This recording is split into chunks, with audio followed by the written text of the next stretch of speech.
Okay, now to a story that was first breaking on Eyewitness News this morning. More than a dozen people have to find another place to stay after this Providence triple-decker caught fire early this morning. It happened around 4 in the morning on Julian Street, and Eyewitness News reporter Julianne Lima spoke to some of the tenants, including one who experienced another tragedy earlier this year. She joins us with the details from the Providence Mobile Newsroom.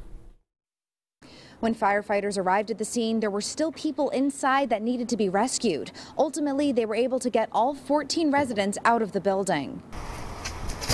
Kitty in Reynoso spent her morning sifting through her belongings. I had just gotten out of work when I got the phone call that my house was on fire from my roommates. Like, the first thing I thought about was their safety. Recognize a high life hazard at 4 o'clock in the morning, fully occupied building.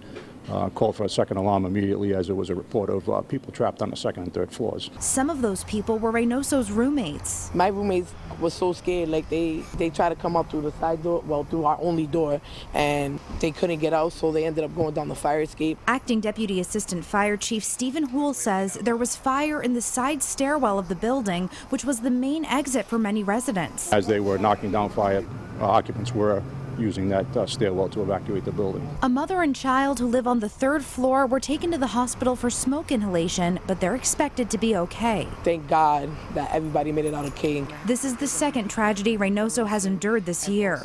Back in July, the father of her child was shot and killed on Gordon Avenue. Tyrone Williams was 27 years old.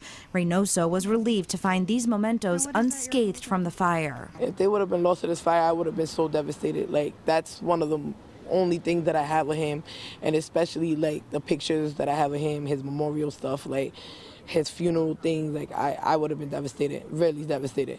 The cause of the fire is still under investigation, and the Red Cross is assisting the families who were displaced. Reporting in Providence, I'm Julianne Lima, Eyewitness News.